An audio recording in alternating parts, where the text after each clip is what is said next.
Hi guys, welcome to Techavro. In this video, I'm gonna be showing you how to remove domain from WIX. So let's go to log into your WIX dashboard first.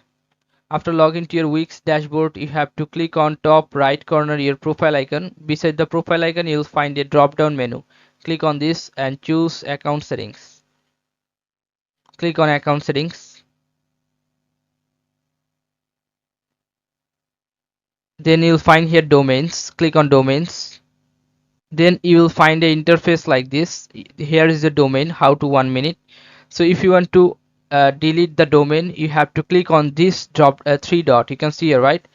You have to click on this three dot. Then you'll find here a option remove domain. Then you have to remove domain from there.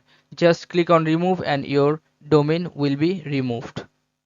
So this is how you can remove domain from Wix. So guys, if you find this video helpful, then please give a thumbs up and don't forget to subscribe the channel. Thank you so much for watching the video.